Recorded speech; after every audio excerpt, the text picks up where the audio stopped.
हमारे चैनल को सब्सक्राइब करें और बेल आइकन दबाएं। परंपरा और संस्कृति हमेशा से हमारे देश का वैभव रहा है, लेकिन वक्त के साथ साथ हमारी सोच में भी काफी बदलाव आया है।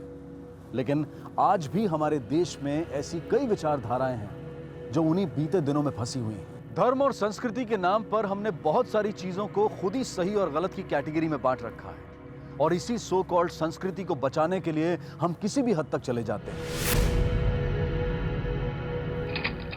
मां बनने के अनुभव की तुलना किसी और से नहीं की जा सकती है। एक नई जिंदगी को जन्म देने से बड़ा और कोई सुख नहीं हो सकता है। बच्चे के कोख में आते ही उसकी परवरिश शुरू हो जाती है और फिर उसके जन्म की खुशी से हमारा घर रोशन हो जाता है। लेकिन खुशी के इतने कारणों के बावजूद बच्चों के साथ हो रहे हादसों और जुर्म की कहानियां हम रोज सुनते हैं, और कुछ जुर्म तो ऐसे होते हैं जिसे सुनकर हमारी रूह कांप जाए। और इसी की वजह से समाज में अव्यवस्था और जुर्म भी बढ़ रहे हैं, और ये जुर्म बड़े बुजुर्गों से लेकर बच्चों तक पर हो रहे हैं। हमारी आज की कहानी एक ऐसे ही क्रूर जुर्म की कहानी है।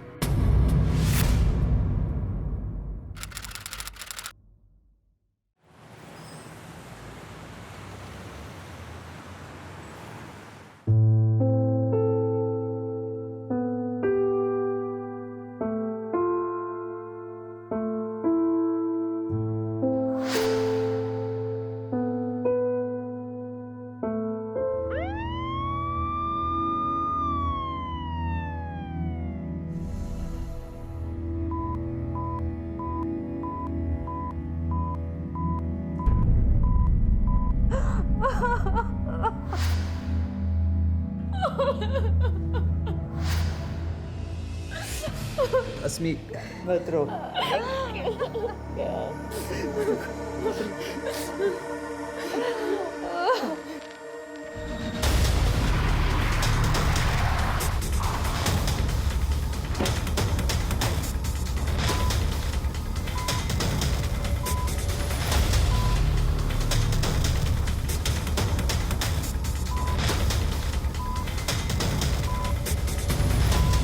मिसेस शशांक, बच्चे को सबसे पहले किसने देखा? सर मैं फैक्ट्री में था और पता नहीं ये सब कैसे।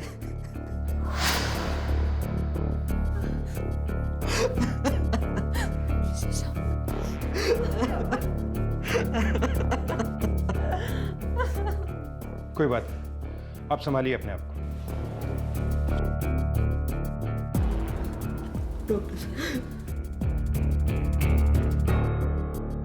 बच्चे की हालत बहुत नाजुक है। उसका निजी अंग लिंक काटा गया है।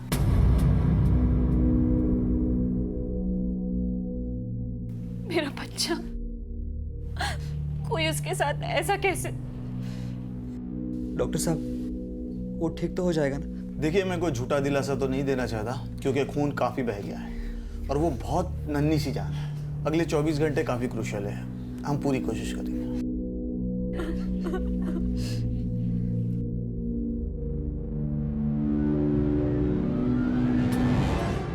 बंधीकरण यानी कि कैस्ट्रेशन जैसी क्रूर घटना, और वो भी एक नन्ही सी जान के साथ, सुनकर ही रूह कांप जाए। लेकिन एक नवजात के साथ ऐसी क्रूरता कौन कर सकता है? और सबसे बड़ा सवाल है क्यों? और इस क्यों का जवाब ढूंढने में पुलिस को बहुत मुश्किल आने वाली थी।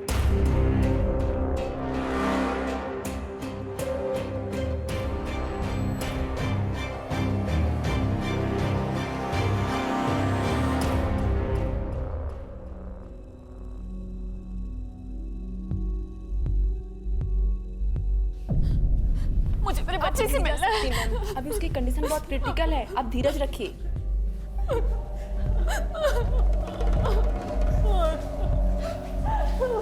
सर फैक्ट्री में थे मैं सर। बीवी ने फोन करके बताया कि हमारा छोटा बच्चा आविक। सर इतने छोटे बच्चे के साथ ऐसा कोई कैसे कर सकता है सर? हम भी वही पता लगाने की कोशिश कर रहे हैं। इन्वेस्टिगेशन शुरू कर दी है, जल्दी कोई लीड मिलेगी। आप अपने परिवार का ख्याल रखिए। मेडिकल से ये दवाई ले आइए तुरंत। जी सर।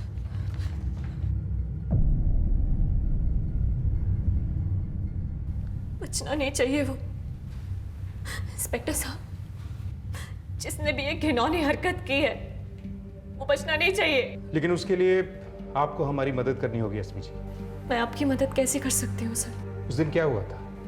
आप दोनों, मतलब आप और आपकी सास के घर में होते हुए भी कोई अनजान शख्स घर के अंदर कैसे आया? बहुत रातों से सो नहीं पाई थी सर, अभी का ध्यान रखते रखते, इसलिए छुट्टी लेकर घर पर ही थी।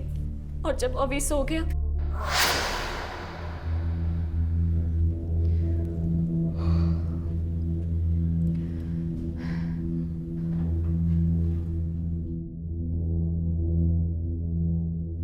मम्मी जी मैं बहुत थक गई हूँ, ऊपर सोने जा रही हूँ। अभी सोया हुआ है, आप थोड़ी देर उसका ध्यान रखना। हाँ हाँ, तू सोने जा, मैं पूजा करके आती हूँ, मैं देखती हूँ।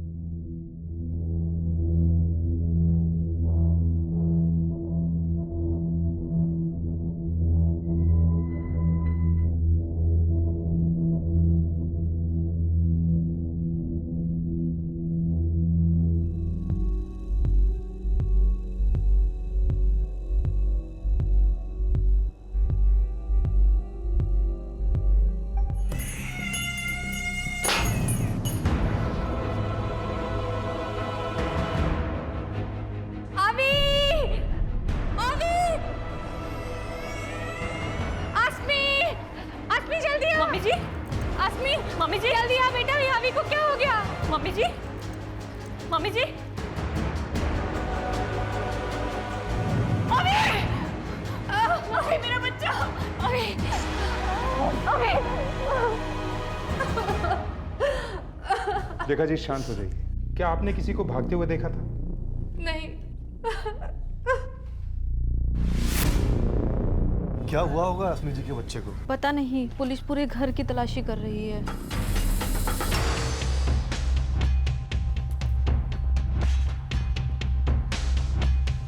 रश्मि, इसे फॉरेंसिक के लिए भेजो।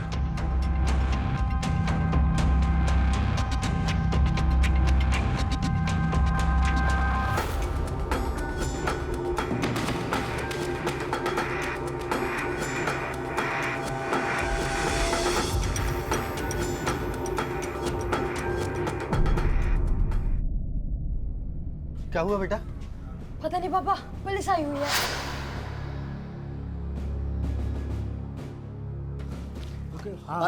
अरे आप मुझे नहीं रोक सकते, मेरे भाई का घर है। एक मिनट, क्या प्रॉब्लम है आपको? ये मेरे भाई का घर है। देखिए, आपके भाई और उसकी पूरी फैमिली अभी सिटी हॉस्पिटल में। आप लोग चाहें तो वहां जाके मिल सकते हैं। अंदर मत आइए, आने मत देना किसी को।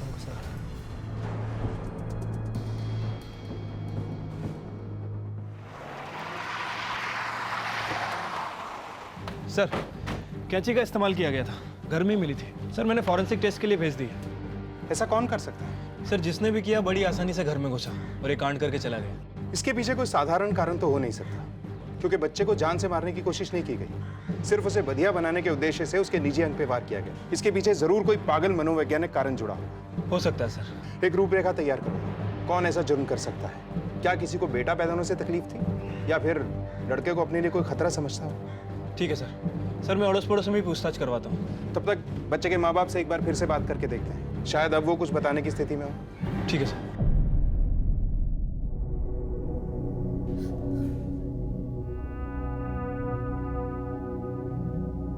आसमी, तुम घर जाके फ्रेश हुआ, हम सब हैं ना यहाँ पर। पता नहीं हमारे बच्चे के साथ कोई ऐसा कैसे कर सकता है। और वो किन्नर भी तो हो सकते हैं जो हमारे अभी के जन्म के बाद आए थे।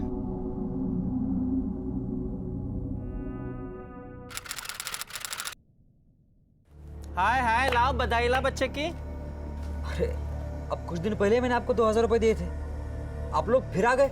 हाय हाय, हमें कब दिया? वो दूसरी थी। ला 2-3 हजार रुपए बच्चे के ऊपर से उतार के दे दे। ला, देना रे।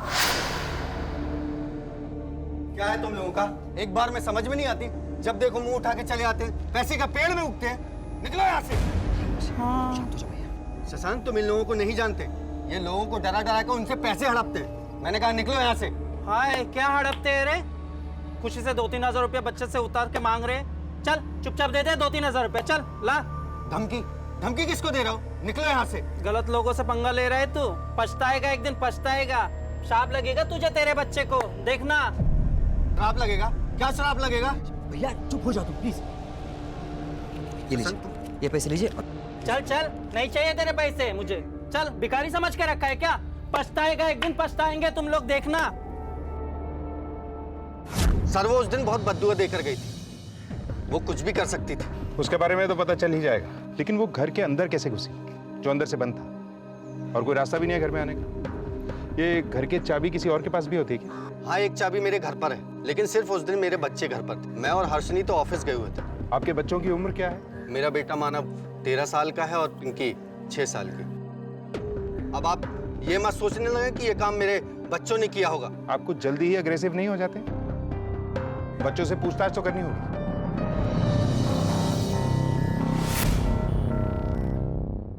तुम्हें पक्का यकीन है कि उस घर में कोई नहीं आया था? ऐसा भी हो सकता है कि कोई इस घर से चाबी लेकर गया हो। नहीं, मैंने किसी को नहीं देखा था और यहाँ पे भी कोई नहीं आया था।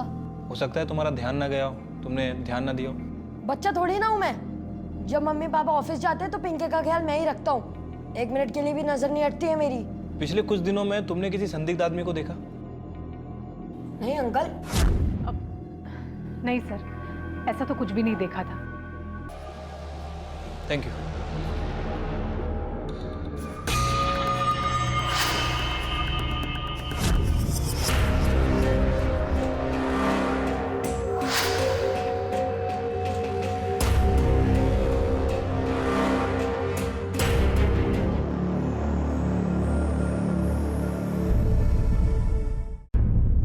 सर, अड़ोस पड़ोस में तो सब कुछ नॉर्मल ही लग रहा है। किसी के पास ऐसा कुछ करने की कोई ठोस वजह नहीं लग रही है। परिवार में बेटा होने की वजह से भी कोई जलन वाला मामला नहीं लग रहा है। काफी इज्जत है शशांक की कॉलोनी में। और उसका भतीजा मानव? सर, मानव के बारे में कुछ खास बात पता चली नहीं है। थोड़ा एटीट्यूड वाला है, काफी गुस्से में रहता है, अपने बाप पे गया है सर। सर, वो बच्चा मानव हर वक्त एक चाकू अपने पास रखता है। लेकिन किसी ने तो अपनी भड़ास निकाली है इस नन्ही सी जान पर। हो सकता है सर। वैसे सर, इस कहानी में एक किन्नर भी है। शशांक और अजिक्या ने उस किन्नर की काफी बेइज्जती की थी, वो भी पूरी कॉलोनी के सामने। सर, हो सकता है कि इसी किन्नर ने अपनी बेइज्जती का बदला लेने के लिए सब किया। इस वक्त शक हमें सभी पे करना है। पता करो ये कहाँ मिलेगी। सर, मैंने खबरियों को अलर्ट कर दिया, जल्दी उसके बारे में पता चल जाएगा। और मानव के बारे में भी पता करो, हो सकता है उसने किया। क्या उसके पास कोई वजह थी? उसके स्कूल में पता करो, दोस्तों से पता करो, और अजिंक्या की बेटी पिंकी, उससे भी बातचीत करो। उस वक्त वो थी मानव के साथ, शायद वो कुछ बोल दे। ठीक है सर।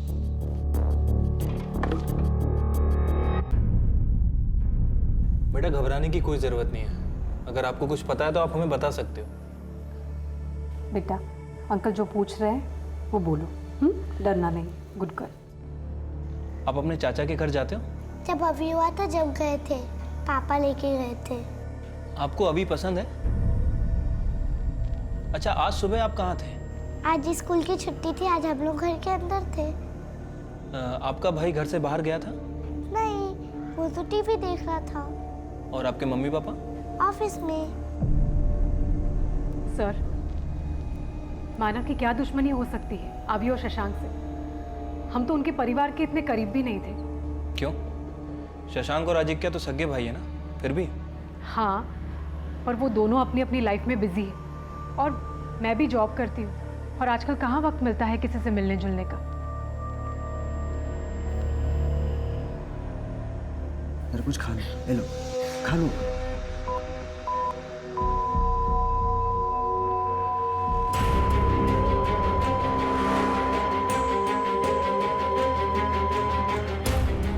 अरे रमेश, जल्दी से डॉक्टर को बुलाओ। नर्स, बच्चे को क्या हो रहा है? सर कुछ नहीं, डॉक्टर कहाँ पर है? बच्चों को देखना है मुझे अभी। अरे वो चेक कर रहे हैं सर, प्लीज आप यहाँ पे वेट करिए। डॉक्टर साहब देखो ना, बच्चों को क्या हुआ? डॉक्टर, सर एक मिनट, सर।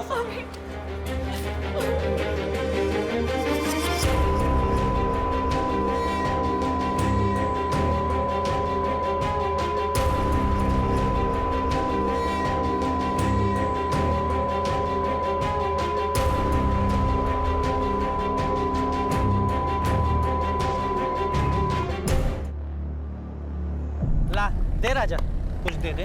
छुट्टा नहीं है मेरे पास, अब जाओ। अरे राजा, भला होगा तेरा। चिकने दे दे, दुआ देंगी मैं तुझे। नहीं तो आगे चल के तेरा एक्सीडेंट हो गया तो। ठीक है चलो। ला दे। हाय हाय, भगवान अच्छा रखे।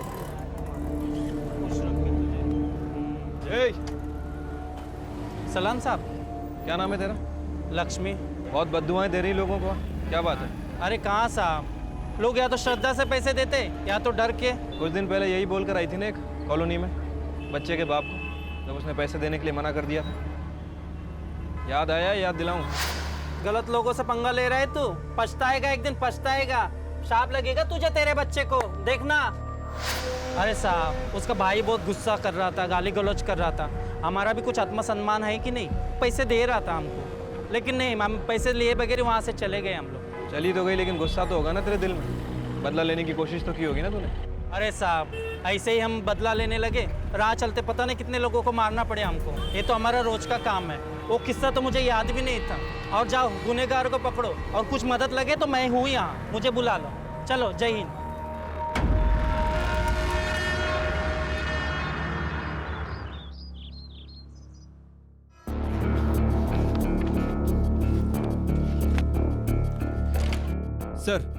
सर उस समय मानव घर में ही था, किसी ने उसे घर से बाहर निकलते हुए नहीं देखा। सर सैटरडे उसकी स्कूल की छुट्टी भी थी, और सर वो मानव दूसरे बच्चों को डराने के लिए चाकू रखा है, पर इस केस के साथ उसका कोई लेना देना नहीं है। हमने पूरी छानबीन की है। उस दिन वो अपनी बहन पिंकी के साथ ही था। और लक्ष्मी? सर लक्ष्मी उस दिन के बाद कॉलोनी में नहीं दिखी, और ना ही उसका कोई साथी। इनफैक्ट वो उस दिन रामनगर में थी। रामनगर में किसी के घर पे कोई बच्चा हुआ था। सर उस दिन के बाद शशांक की कॉलोनी में किसी भी संदिग्ध व्यक्ति को नहीं देखा गया। क्या हो सर? शशांक की फैमिली हिस्ट्री में एक बड़ी अजीब चीज पता चली है। ये देखो,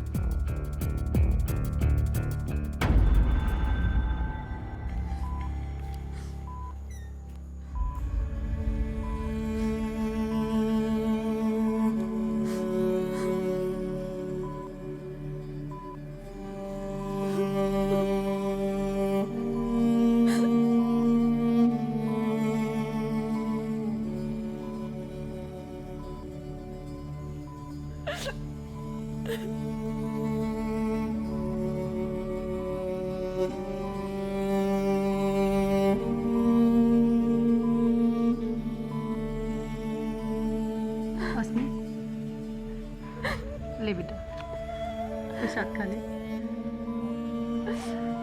सब ठीक हो जाएगा बेटा। जा, तू कपड़े बदल ले।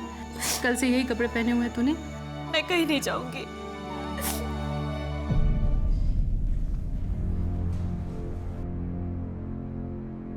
इंस्पेक्टर साहब। अस्मी कहाँ है? जी अंदर।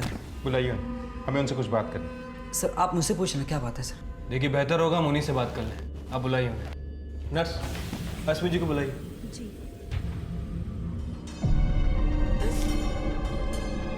अस्मी मैम, आपको बाहर इंस्पेक्टर साहब बुला रहे हैं। मैं कहीं नहीं जाऊंगी अपने बच्चे को छोड़कर। मैम आपको बुला रहे हैं बाहर। कहा ना, नहीं जाऊंगी। सर वो नहीं आ रही हैं। ठीक है, तुम जाओ। जी। सर आपको जो भी पूछना है मुझसे पूछिए। हमने आपकी फैमिली रिपोर्ट देखी है। अभी का जन्म आपकी शादी के 7 महीने के अंदर हुआ है, जबकि अस्मी जी की डिलीवरी प्रीमेच्योर नहीं थी। अस्मी की डिलीवरी की रिपोर्ट के हिसाब से अभी ठीक 9 महीने के बाद पैदा हुआ था। इसीलिए हमें अस्मी से बात करनी है। क्या आपको इसके बारे में पता था? कहीं शादी से पहले अस्मी जी का किसी नहीं सर, बिल्कुल नहीं। सर अस्मी शादी के पहले प्रेग्नेंट थी, लेकिन सर अभी मेरा ही बच्चा है। शादी के पहले मैं और अस्मी रिश्ते में थे। सर जब अस्मी प्रेग्नेंट हुई तो हमने जल्दबाजी में शादी करने का फैसला लिया। सर आप चाहे तो अस्मी से बात पूछ सकते हैं। लक्ष्मी ने कुछ नहीं किया। अस्मी जी का भी कोई अफेयर नहीं था, और शशांक भी साफ है। कहीं ऐसा तो नहीं कि हम गलत जगह पे इन्वेस्टिगेशन कर रहे हैं? हम घर के बाहर ढूंढ रहे हैं और मुजरिम घर के अंदर ही हुआ तो? आस पड़ोस वालों से पूछताछ करो, घर वालों के बारे में, खास तौर पे पति पत्नी के बारे में। कोई सुराग तो मिलेगा। Okay sir. पारिवारिक रिश्ते जो एक नजर में तो बिल्कुल सटीक दिखाई पड़ते हैं, लेकिन कभी कभी हम उनके पीछे छुपी भावनाओं को समझ नहीं पाते हैं, और अक्सर यही भावनाएं हमारे अंदर अपना घर बना लेती हैं। शशांक के घर के बाहर के सभी लोग अब शक के दायरे से बाहर थे, क्योंकि पुलिस को किसी के भी पास जुर्म का कोई ठोस कारण नहीं मिला था। इसलिए अब घर वाले शक के दायरे में थे। लेकिन घर का कोई बंधियाकरण यानी कि कैस्ट्रेशन जैसा क्रूर काम क्यों करेगा? आस पड़ोस के लोगों से तो यही पता चल रहा था कि शशांक का परिवार एक हंसता खेलता परिवार है, और पति पत्नी भी बच्चे से बेहद प्यार करते हैं। लेकिन तभी पुलिस के सामने एक और नजरिया आया। सर वैसे तो उन दोनों के बीच में कोई प्रॉब्लम नहीं था। इसके अलावा और कुछ? कभी बताया उसने अपनी शादी के बारे में? कुछ खास नहीं सर, बस उसे थोड़ा पैसे का प्रॉब्लम था। उसने शादी भी जल्दी कर ली थी और बच्चा भी। हर महीने किसी न किसी से वो उधार मांगता रहता था। पिछले हफ्ते मेरे से 10,000 रुपये लिए हैं। काफ़ी स्ट्रेस में था वो।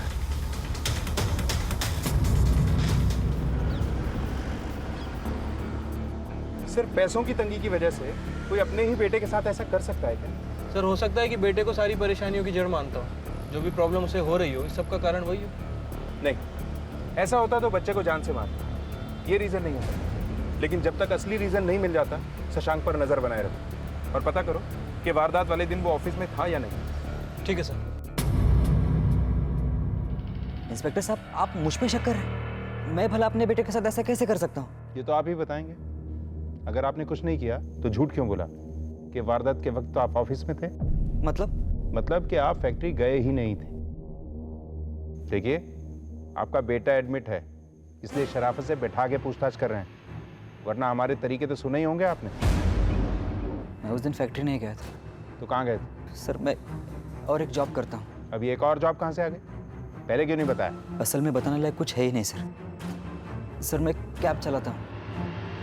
गारमेंट कंपनी में जब छुट्टी होती है तब सैटरडे और संडे को भी। सर आप चाहिए तो मेरी कार कंपनी से डिटेल्स निकाल सकते हैं। सर कैब चलाकर मैं कुछ ज़्यादा पैसे कमाना चाहता था ताकि अपने परिवार की परवरिश कर सकूं। लेकिन सर मेरे बच्चे ने किसी का क्या बिगाड़ा था सर? इंस्पेक्टर साहब, जिसने भी मेरे बच्चे के साथ ये किया ना, आप उसको छोड़ेगा नहीं। लेकिन है कोई घर का ही, क्योंकि बाहर से कोई अंदर नहीं आया। लेकिन सर अगर शशांक ने नहीं किया तो उसके अलावा घर में केवल 2 ही लोग बचते हैं, अश्मी और लेखा। लेकिन सर वो दोनों ऐसा क्यों करेंगे? इन दोनों के पास क्या मोटिव हो सकता है? यही तो पता लगाना है। वो कैंची, उसकी फॉरेंसिक रिपोर्ट आई? अभी नहीं सर, 48 घंटों में आ जाएगी। लेकिन हम इतना इंतजार नहीं कर सकते।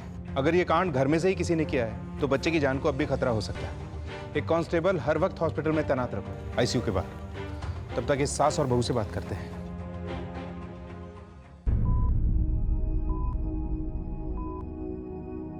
देखना, कोई इतनी नन्ही सी जान के साथ ऐसे कैसे कर सकता है? अस्मी जी, मुझे आपसे कुछ बात करनी है। अस्मी बेटा, तुम इंस्पेक्टर साहब से बात कर लो। अभी को मैं देखता हूँ बेटा। जाओ बेटा। आई।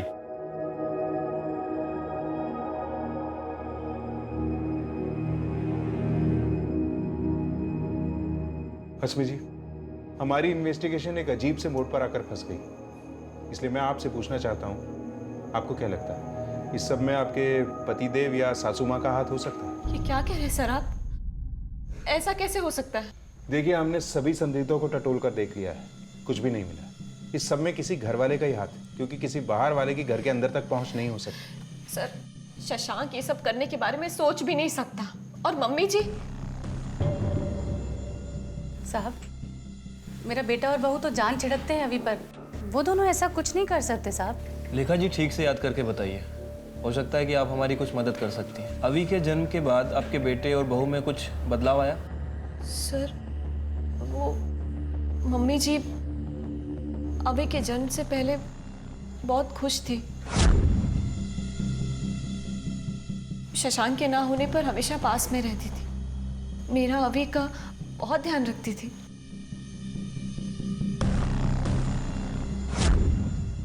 फिर थोड़ी बदल गई, पता नहीं क्यों।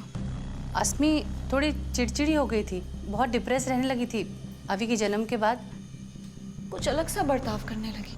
अभी का सारा काम मैं करती थी, उसे संभालती थी। मम्मी कुछ ख्याल भी नहीं करती थी। पर आजकल तो ये होता ही है साहब। वो क्या कहते हैं उसे, पोस्टमार्टम डिप्रेशन। हाँ, शायद वही होगा। पर साहब, मुझे नहीं लगता मेरी बहू ऐसा कुछ कर सकती है। नहीं सर, मम्मी ऐसा नहीं कर सकती।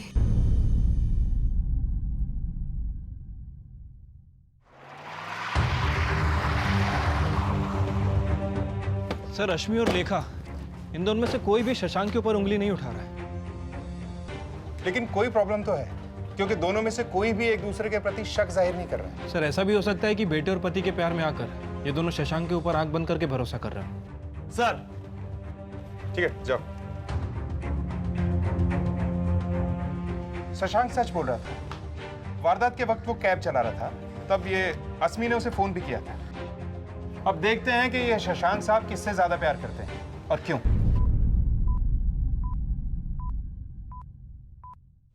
इंस्पेक्टर साहब आए थे, उन्हें शक है कि घर वालों में से किसी ने ये किया है। ऐसा कैसे हो सकता है? अच्छा, मम्मी जी, क्या वो ऐसा कर सकती है? तुम्हें याद है मैंने बताया था कि वो कुछ बदल सी गई है। हाँ? अच्छा, वो भी तुम्हारे बारे में कुछ ऐसी बातें कर रही थी। जब से अभी पैदा हो तुम कुछ बहक सी गई हो। अस्मी, अगर माँ की ये बात मैं मान नहीं सकता तो तुम मेरी माँ के बारे में ऐसे कैसे बात कर सकती हो?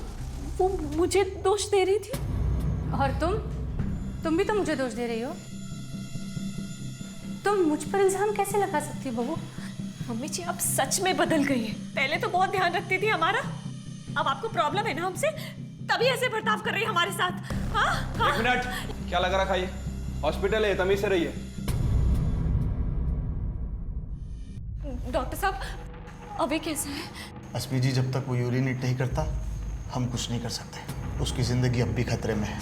हालांकि उसकी सेहत पहले से काफ़ी बेहतर है, पर हमें कंप्लीट रिकवरी के लिए वेट करना होगा। आपको क्या लगता है दोनों में से कौन हो सकता है? सर आप प्लीज़ मुझे और मेरे फैमिली को बख्श दीजिए। सर वो टेंशन में आकर एक दूसरे पे इल्ज़ाम लगा रही है। देखिए, मैं जानता हूं कि इन दोनों के अलावा और कोई नहीं हो सकता है। और सर मैं ये भी जानता हूँ कि इन दोनों में से किसी ने भी नहीं किया है सर। एक तरफ मेरे बच्चे की माँ है और सर दूसरी तरफ मेरी अपनी माँ है सर वो दोनों ऐसे सोच भी नहीं सकते। दो ही संदिग्ध बचे थे और सर दोनों के ऊपर आरोप लगाने के लिए हमारे पास जुर्म की कोई सॉलिड वजह नहीं है। ऐसा कुछ भी करने के लिए वजह काफी स्ट्रांग होनी चाहिए। क्या वजह हो सकती है? हमने जो साइकोलॉजिकल रूपरेखा तैयार करवाई थी उसकी रिपोर्ट मंगवाओ। तब तक इस अजिंक्य और हर्षिनी से दोबारा बातचीत करते हैं। ठीक है सर। ये क्या बोल रहे हैं आप? मम्मी और अस्मी? देखिए, हमारा यकीन कीजिए, घर के अंदर से इन दोनों के अलावा और कोई हो ही नहीं सकता। अच्छा, एक बात बताइए, क्या आप दोनों ने इन लोगों में कभी कोई अजीब बात नोटिस की थी? सर कुछ ज़्यादा तो नहीं, लेकिन आसमी कभी कभी कहती थी कि मम्मी जी आजकल थोड़ी अलग सी हो गई है। मैंने कुछ ज़्यादा ध्यान नहीं दिया क्योंकि हमारे घर में इतने प्रॉब्लम्स हैं, दूसरों की परेशानियां कहाँ देखेंगे। इन दूसरों की बातें आप कर रही हैं वो आपके घर वाले हैं। शादी शशांक की हुई थी, शिफ्ट उसे होना चाहिए था, लेकिन हो गए आप लोग। ऐसा क्यों? सर वो मम्मी जी ने घर थोड़ा धार्मिक बना के रखा था और इनको कभी कभी नॉनवेज खाने का और शराब पीने का शौक है। हमें पता था कि मम्मी जी को ये सब बिल्कुल पसंद नहीं आएगा, इसलिए वो कुछ बोले इससे पहले ही हम लोग अलग हो गए। जैसे ही शशांक की शादी हुई हमें बहाना मिल गया, क्योंकि मैं ये सब करता था। अगर मम्मी को पता चलता तो उनके धार्मिक घर में दाग लग जाता। और वैसे भी इसमें गलत क्या है? आखिरकार संदिग्धों की गिनती 2 तक आ पहुंची, लेकिन उनके खिलाफ कोई भी ठोस सबूत नहीं थे। बच्चे की हेल्थ में अब सुधार हो रहा था और अब वो खतरे से बाहर था। लेकिन इस एक हादसे ने जैसे परिवार को तोड़कर रख दिया था। एक हंसता खेलता परिवार ऐसे घिनौने अपराध का शिकार बना कि उनकी जिंदगी एक अलग ही मोड़ पर चली गई। अब आपका बच्चा बिल्कुल ठीक है, आप इसे घर ले जा सकते हैं। Thank you doctor.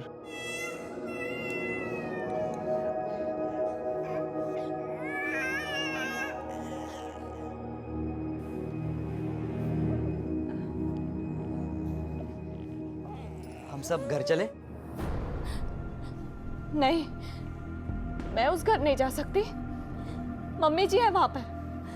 जब तक मम्मी जी है उस घर में, मेरा अभी सेफ नहीं है। मैं नहीं जा सकती। मैं अपने मम्मी पापा के साथ जा रही हूँ। अस्मी तुम क्या बात कर रही हो? मम्मी जी को अजिंक्य भैया के साथ भेजेंगे तभी मैं आऊंगी। अस्मी मम्मी हमारे साथ रहेगी। तुम्हारा दिमाग खराब हो गया? आप मम्मी के ऊपर शक कर रहे हैं? अभी उनका पोता है। नहीं, मैं नहीं रह सकती उस घर में। मैं जा रही हूँ। मैं अपने मम्मी पापा के साथ जा रही हूँ। सॉरी। अस्मी, अस्मी तुम मेरे बच्चे के साथ ऐसा नहीं कर सकते। अस्मी शशांक बेटा, ये जगह इन सब बातों के लिए ठीक नहीं है, जाने दे उसे, सब ठीक हो जाएगा धीरे धीरे। चल हम सब घर चलते हैं, सब ठीक हो जाएगा बेटा। माँ,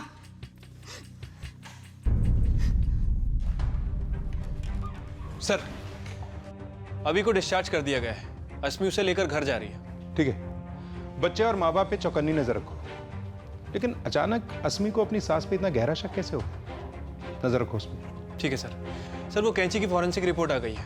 रिपोर्ट के मुताबिक कैंची पर दोनों ही औरतों के फिंगरप्रिंट है। जाहिर सी बात है, दोनों ही उसे यूज करती होंगी। ये तो पक्का है कि बाहर का कोई नहीं था, अपराधी इन दोनों में से कोई एक है। लेकिन सबूत हमारे पास किसी के भी खिलाफ नहीं। सर एक चीज और है जिस पर हमने गौर नहीं किया। सर हो सकता है कि शशांक और लेखा ये दोनों आपस में मिले हों, और हो सकता है कि हमें गुमराह करने की कोशिश भी कर रहे हैं। सर माना कि उस दिन शशांक घर पर नहीं था, लेकिन ये हो सकता है कि अपनी माँ से बोलकर उसने कांड करवाया हो। तो सकता है।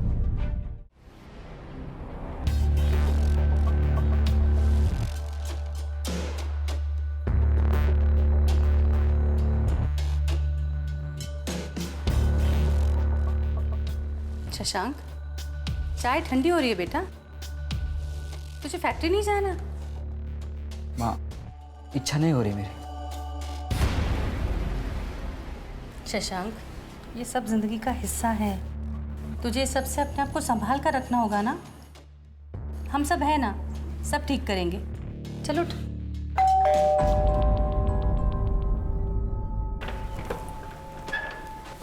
Inspector sir. अभी कैसा है? सर अभी अब ठीक है, मैं उन्हें जल्द से जल्द घर ले आऊँगा। बस वो ज़रा सी डरी हुई सी है। मुझे तो चिंता इस बात की है साहब कि अभी उस पागल औरत के पास है।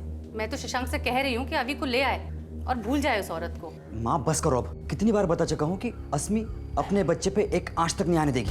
पता नहीं शशांक तुम्हारी आंखें कब खुलेंगी। शशांक जी, हम आपका डीएनए टेस्ट करवाना चाहते हैं। आई होप आपको कोई आपत्ति नहीं हो। अस्मी शादी से पहले ही प्रेग्नेंट हो गई थी, इसलिए इस बात की पुष्टि कराना बहुत जरूरी है कि ये बच्चा आपका है। सर आपको अभी भी लगता है कि अस्मी का कोई अफेयर था और उसी के चलते मैंने बच्चे पे हमला किया? सर आप ये बात तो खुद चेक कर चुके हैं कि उस दिन मैं कहां पर था। ऐसा भी तो हो सकता है कि आपने किसी और की मदद ली हो ये करने में। सर आप डीएनए टेस्ट करवाइए। गुड, मैं आज ही हॉस्पिटल से किसी को भिजवा देता हूँ। सर आप अपना टाइम बर्बाद कर रहे हैं। अरे मेरे अभी को बचाइए उस औरत से, वहां उसकी जान को खतरा है। देखा जी, हमें क्या करना है वो हमें पता है। मैं भिजवाता हूँ आज ही हॉस्पिटल से।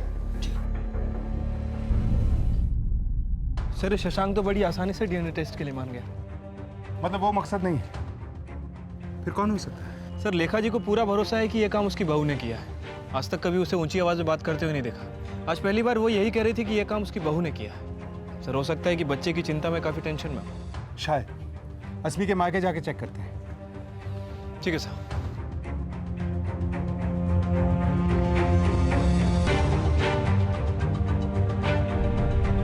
मैं जितना ही इस बारे में सोचती हूँ उतना ही मेरा फैसला पक्का होता जाता है। मम्मी जी के रहते हुए अभी वहाँ सुरक्षित नहीं है।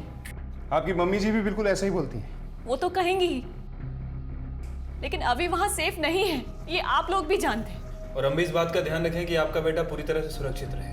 आप कहना क्या चाहते हैं? अभी को मुझसे खतरा है। सबके लिए वजह ढूंढी है ना आपने, मेरे लिए भी ढूंढी होगी, बता दीजिए।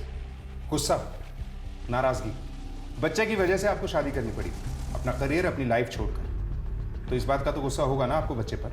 आप ये बातें पहले भी पूछ चुके हैं ना मुझसे, और मेरा जवाब जानते हैं। लेकिन इस बार तो इस मौके का फायदा उठाकर आप अपनी शादी से भी बहुत दूर निकल आई। सर मैं शशांक से प्यार करती हूँ, बहुत प्यार। ये सब करते हुए मुझे कोई खुशी महसूस नहीं हो रही, लेकिन बस कैसे भी करके हमारे प्यार की निशानी को बचाना चाहती हूँ। कोई आँच ना आए, बस ये चाहती हूँ।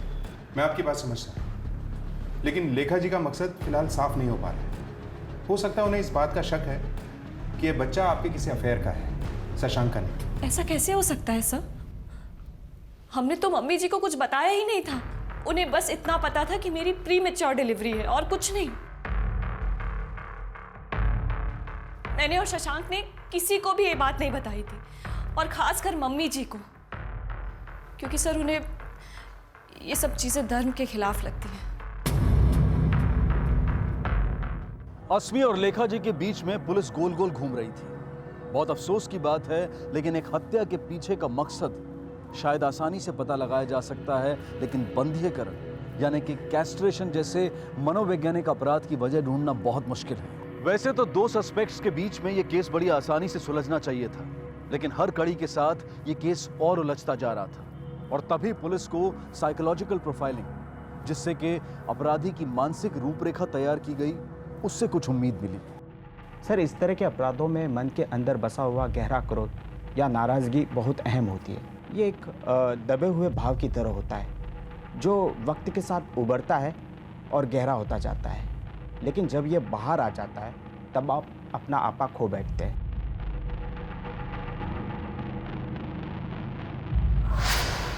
सर, लेखा जी को पूरा भरोसा है कि ये काम उसकी बहू ने किया है। आज तक कभी उसे ऊंची आवाज़ में बात करते हुए नहीं देखा। आज पहली बार वो यही कह रही थी कि ये काम उसकी बहू ने किया है। सर, हो सकता है कि बच्चे की चिंता में काफ़ी टेंशन में हो। अस्मी जी, आपको बाहर इंस्पेक्टर साहब बुला रहे। मैं कहीं नहीं जाऊंगी अपने बच्चे को छोड़कर। मैम, आपको बुला रहे हैं। कहा ना, नहीं जाऊंगी। सर, वो मम्मी जी अभी के जन्म से पहले बहुत खुश थी, पर कुछ दिनों बाद कुछ अलग सा बर्ताव करने लगी। ये सब मम्मी जी की वजह से हुआ है। अरे अभी होने के बाद तो ये उससे चिड़चिड़ करने लगी थी। मैं चिड़चिड़ करती थी कि आप कर रही थी? मैं तो शशांक से कह रही हूँ कि अभी को ले आए और भूल जाए उस औरत को। यस। क्या हुआ सर?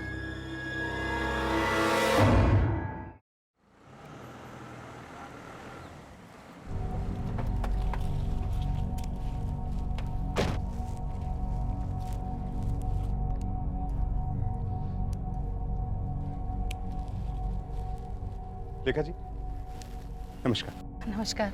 आपसे कुछ बात करनी थी। चलिए ना, अंदर चल के बात करते हैं। नहीं, आप करिए, काम करिए प्लीज।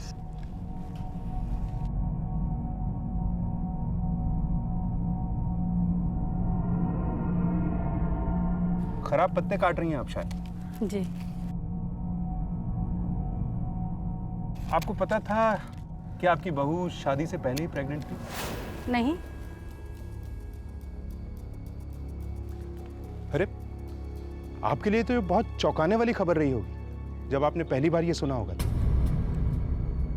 देखा जी, आप बहुत धीरज और हिम्मत वाली हैं। आपकी जगह अगर कोई और होता ना तो अपना आपा खो बैठता। वो तो है।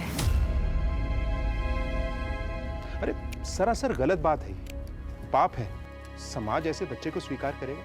परिवार के नाम का क्या होगा? और आप, अरे समाज को क्या जवाब देंगे आप? और आपकी आंखों के आगे पनपता रहेगा ये पाप। पाप तो है, और हमारी धार्मिक अस्मिताओं के भी खिलाफ है, हमारे सम्मान के खिलाफ है, किसी की भी सहनशीलता के परे है। अधर्म है ये, सरासर अधर्म है साहब। हाँ, और ऐसे घर में जिसे आपने इतने वर्षों से इतना पवित्र रखा, अचानक एक बच्चा आता है और सब कुछ बर्बाद। इसीलिए तो शुद्ध कर दिया उसका लिंग काट कर। मेरे बेटे और बहू ने तो मुझे बताया भी नहीं कि बहू शादी से पहले से प्रेग्नेंट थी। 15 दिनों में उन्होंने मुझे ये खुशखबरी सुना दी।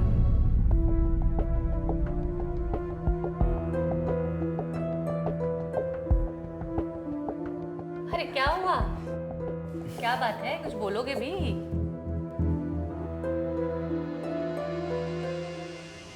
मम्मी जी बोलो। आप दादी बनने वाले। ओह, मुझे तो शक भी नहीं हुआ साहब। मैं बहुत खुश थी, बहुत ध्यान रखती थी अपनी बहू का।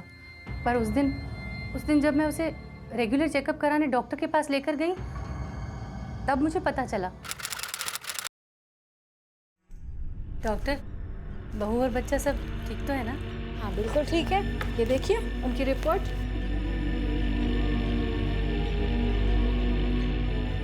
डॉक्टर, ये बच्चा कुछ ज़्यादा जल्दी बड़ा नहीं हो रहा? जल्दी तो नहीं, 5 महीने में बच्चे का इतना ही विकास होता है।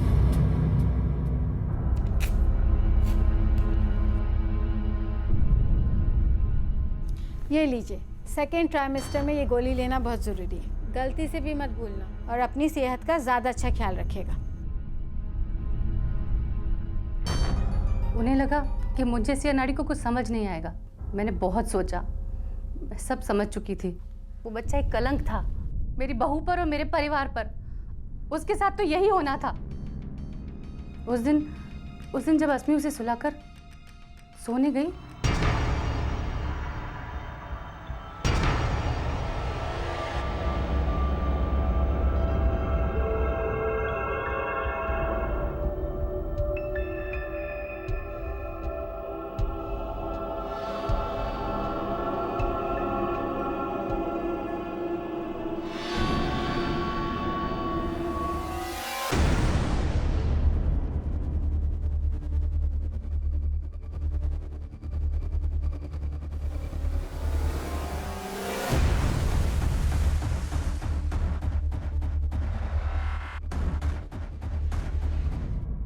उसका शुद्ध करना ज़रूरी था ताकि उसमें से उस पापी औरत का खून निकल जाए। और तुम्हारा बेटा, ये बच्चा उसका भी तो था। तो संयम रखना औरत की जिम्मेदारी है और शादी से पहले शारीरिक संबंध रखना हमारे धर्मशास्त्रों के खिलाफ है। लेकिन उसके बाद इन दोनों ने शादी की। आप नहीं समझोगे इंस्पेक्टर, पाप तो पाप ही होता है ना। धर्म और शास्त्र की इस अजीब व्याख्या का हर्जाना एक नन्ही सी जान को भुगतना पड़ा।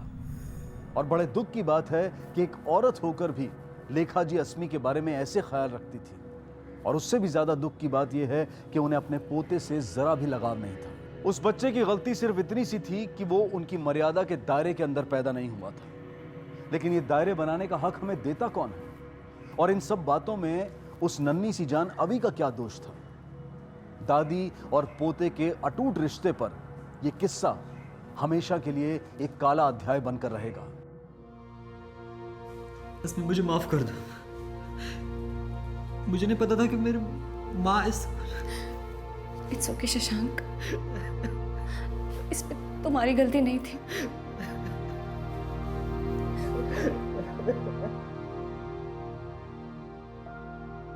गुस्सा, प्यार, नफरत, जरूरत से ज्यादा कोई भी चीज अपराध को जन्म देती है। और इस अपराध की वजह लेखा जी के अंदर पनप रहा द्वेष ही था।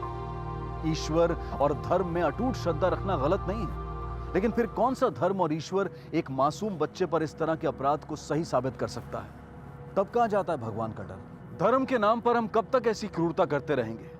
कब अंधविश्वास के खिलाफ हमारी आंखें खुलेंगी और हम अपने बच्चों के लिए एक सुरक्षित दुनिया बना पाएंगे? इन सारे सवालों का जवाब हमें आज नहीं तो कल अपने आप को, अपने बच्चों को और अपने भगवान को देना होगा। इसी विचार के साथ अब मैं अनूप सोनी आपसे विदा लेता हूं। फिर मुलाकात होगी अगले एपिसोड में एक और चौंका देने वाले केस के साथ। तब तक अपना और अपने परिवार का ख्याल रखें और देखते रहें क्राइम पेट्रोल डायल 100। सबक एक को, सीख हम सबको। जय Hind. For more updates, subscribe to our channel, click the show links and enjoy watching the videos.